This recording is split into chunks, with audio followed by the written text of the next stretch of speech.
Avengers ডুমসডের caste reveal করা হয়েছে, কিন্তু মজার ব্যাপার হলো প্রথমে বলা হয়েছিল যে 50খানা অ্যাক্টর অ্যাক্ট্রেসকে আমরা দেখতে পাবো, 50টা ক্যারেক্টারকে আমরা দেখতে পাবো, কিন্তু কাস্ট রিভিলে মাত্র 27 জন রয়েছে। এবং এই 27 জনের মধ্যে মজার ব্যাপার, খুব বড় বড় নাম কিন্তু রিভিল হয়নি। অ্যাকচুয়ালি রিভিলটা এমনভাবে করা হয়েছে লোকজনকে কনফিউজ করার জন্য বা ধরার অসুবিধার জন্য, যে এক একটা টিমের এক একটা মেম্বারের নাম, দেন আরেকটা টিমের মেম্বারের নাম। মানে ধরো এক্সমেনের কারোর নাম যদি রয়েছে, তারপরেই থান্ডারবোল্টের একজনের নাম রয়েছে, তারপরে ফ্যান্টাস্টিক ফোরের একজনের আছে নাম, তারপরে মেন অ্যাভেঞ্জার্সের কারোর একটা নাম রয়েছে, আবার এক্সমেনের কারোর নাম, থান্ডারবোল্টের কারোর নাম, এরকমভাবে রাখা হয়েছে। কিন্তু এই 27 জনকে মন দিয়ে যদি তোমরা দেখো, তাহলে মোটামুটি 4টে ভাগে ভাগ করা যায়। একটা হচ্ছে গিয়ে team Black Panther, team Fantastic Four, team Thunderbolt, আর টিম এক্সমেন, আর অ্যাভেঞ্জার্সের মেন কাস্ট, অ্যাভেঞ্জার্সের মেন যারা গ্রুপ ছিল। এবার কারা কারা কারা কারা রয়েছে।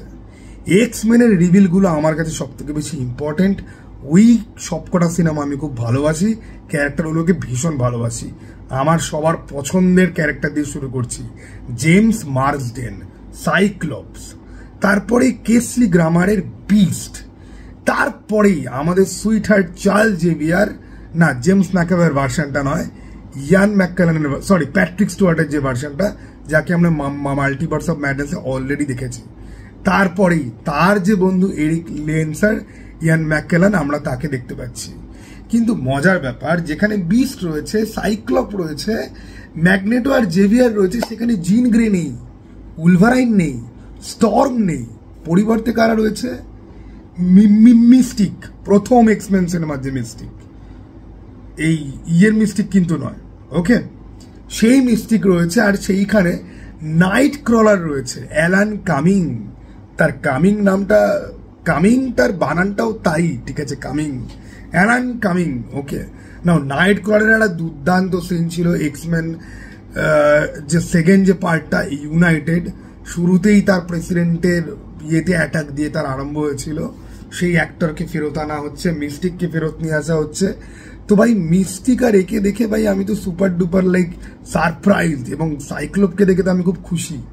কিন্তু জিন গ্রে নেই, স্টর্ম নেই, উলভারাইন নেই, রোগ নেই, পাইরো নেই, আইসম্যান নেই, কিন্তু এরা রয়েছে। বাট যাই হোক, এক্সমেনের এই কতগুলো কাস্টের পরে আমরা আসি টিম ব্ল্যাক প্যান্থারের কাছে।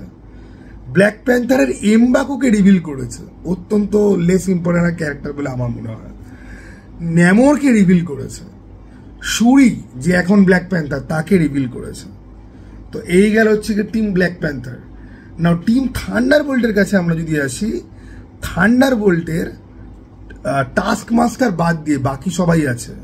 তার মানে ঘোস্ট মারা যাচ্ছে না, অনেকে বলছিল বাকি নাকি মারা যাবে, বাকিও মারা যাচ্ছে না।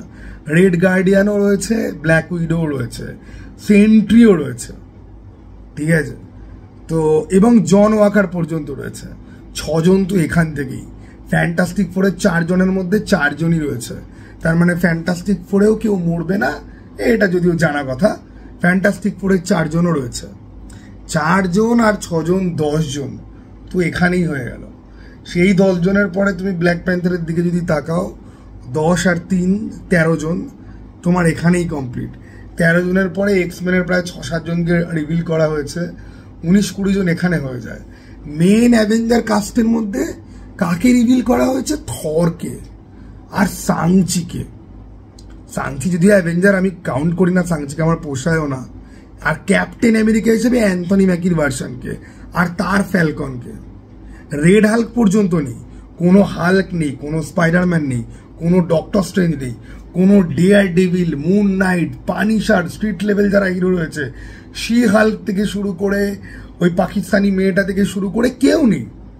ডেডপুল নেই, হিউ জ্যাকম্যান নেই। তার মানে বুঝতে পারছো যে বড় বড় রিভিলগুলো রেখে দিয়েছে। ক্যাপ্টেন মার্ভেল নেই এবং ইটার্নালের কোনো টিম মেম্বার নেই, ঠিক আছে। এবং এই যে রিভিলটা, এই রিভিলটা ওরা কেন এরকম করলো বলো তো?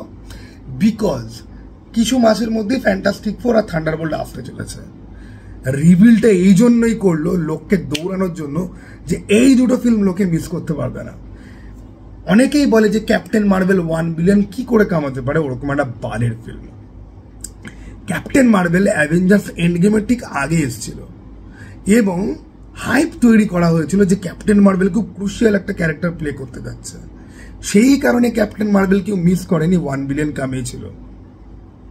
মার্ভেল এখন আবার নিজেকে ফিক্স করে নিচ্ছে, মার্ভেলের পুরনো বুদ্ধি ফেরত চলে আসছে, ডিসির মতো বিছানায় হিসি করে ভাসাচ্ছে না। এইবারে ভাই এইরকম একটা রিভিলের পরে জেমস গান্ডুকে জিজ্ঞাসা করতে হয় যে কি রে ভাই, তোর স্লেটেড নাকি তুই হাফ অ্যানাউন্স করেছিস, সেই হাফের মধ্যে হাফ কাজ তো হচ্ছেই না, বাকি কে কোথায়? আজ অবধি জানা গেল না যে রবার্ট প্যাটিনসন ব্যাটম্যান হবে কি হবে না। মেন যে ডিসিউ সেখানে। যাই হোক, ডিসি বিছানায় হিসি এবং জেমস গানের ডিসি বাদ দাও, আমরা মার্ভেলের মধ্যে আমরা স্টিক করে থাকি।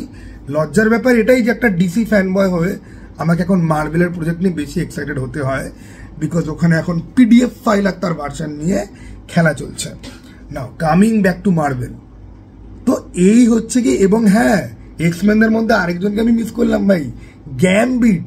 আমি তাই ভাবছি কাকে যেন মিস করেছি, গ্যামবিটও এখানে রয়েছে। নাও গ্যামবিট আর সাইক্লোপসের জন্য এবং নাইট ক্রালার আর মিস্টিকের জন্য আমি পার্সোনালি খুবই ইন্টারেস্টেড।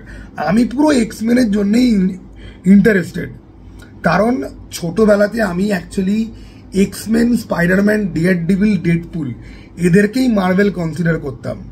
অ্যাভেঞ্জার্সকে তো 2008-এর আগে কেউ পাত্তা দিত না, আয়রন ম্যানকেও কেউ পাত্তা দিত না, এবং ওগুলো মার্ভেলের বিগ গ্রেট প্রপার্টি ছিল। যারা কমিক বুক লোড জানে তারা জানে আমি কিসের কথা বলছি। ওগুলো বিখ্যাত ছিল বলেই অন্যান্য স্টুডিওদের কাছে বিক্রি হয়ে গেছিল, এই ক্যারেক্টারগুলো আনসোল্ড পড়েছিল। 2008-এ যে অবিস্মরণীয় যে মিরাকুলাস ইভেন্টটা হয়, তারপর থেকে অ্যাভেঞ্জার্স এত জনপ্রিয় হয়। তার আগে অবধি অ্যাভেঞ্জার্সও বি গ্রেড প্রপার্টি ছিল, মার্ভেলের এ গ্রেড প্রপার্টি অথবা টিম ছিল ফ্যান্টাস্টিক ফোর আর এক্সম্যান, যাদেরকে বেছে মার্ভেলের চলতো। এই জন্য আমরা এক্সম্যানের ফিল্ম আগে দেখতে পেয়েছি, ফ্যান্টাস্টিক ফোরের ফিল্ম আগে দেখতে পেয়েছি। Okay, now coming back to the point, X Men, Fantastic Four আর থান্ডারবোল্ট, বড় বড় তিনটে টিমের সবাই আছে। আর খুচরো খাচরা এখান থেকে থর, এখান থেকে সাংচি, এখান থেকে ডক্টর ডুম, এখান থেকে ব্ল্যাক প্যান্থার কিছু রয়েছে, এই মিলে 27টা। এদের সবাইকে তুমি সরিয়ে যদি রাখো, ক্রিস ইভান্সের ক্যাপ্টেন আমেরিকা, ঠিক আছে, হাল্ক, স্পাইডারম্যান, ডক্টর স্ট্রেঞ্জ, এরা খুব ইম্পর্টেন্ট ক্যারেক্টার, এবং উলভারাইন এবং ডেডপুল, এরা ভীষণ ইম্পর্টেন্ট ক্যারেক্টার।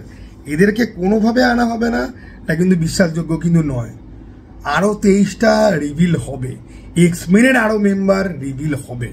থান্ডারবোল্ট আর ফ্যান্টাস্টিক ফোরের আর মেম্বার নেই, আর রিভিল হতে পারে না। হ্যাঁ, এখন যদি থান্ডারবোল্টের এই টিমগুলো যদি দেখায়, অথবা মিডনাইট সান বলে যে গ্রুপটা আছে, যেখানে ডেয়ারডেভিল, মুন নাইট, এরা সবাই অ্যাকচুয়ালি আছে, তবে পরে আলাদা জিনিস হবে, ঠিক আছে। হকাই পর্যন্ত নেই, ওকে। বাট যাই হোক, এবং কোনো ভিলেনদের এখানে কিন্তু ইয়ে করা হয়নি, রিভিল করা হয়নি। নাও দ্য থিং ইজ, তোমরা আমাকে বলো যে কোন রিভিলটার জন্য তোমরা পার্সোনালি সব থেকে বেশি এনজয় করলে। আমি যেরকম গ্যামবিট, সাইক্লোপস, আমি এক্সম্যানের কাজটা রিভিলের জন্য খুব ভালো লেগেছে। সাংচিকে আমার কোনোদিনই পোষায় না, কমিক্সের সাংচির মতো নয়। কমিক্সের সাংচির এই সাংচির অনেক পার্থক্য আছে, ঠিক আছে। এই সাংচিকে আমার বারের লাগে, একটা তো ভীষণ অ্যারোগ্যান্ট, ঠিক আছে। তা বাদ দিয়ে বাকি থরকে নিয়ে আমি কোবরা এক্সাইটেড কোনোদিনই থাকি না। ডক্টর ডুম যে মেন, ডক্টর ডুমই ওদের সেলিং পয়েন্ট, ঠিক আছে, তো সে তো থাকবেই। ফ্যান্টাস্টিক ফোর থান্ডারবোল্টের কেসটা আমি বললাম। এই পুরো রিভিলটার মধ্যে এক্সম্যানের কাজ নিয়ে আমি সব থেকে বেশি খুশি। তোমরা সব থেকে বেশি কোনটা দেখে খুশি হলে? এমবাকোকে দেখে কেউ কি খুশি হয়েছ? হ্যাঁ, অথবা ন্যামোরকে দেখে কেউ কি খুশি হয়েছ?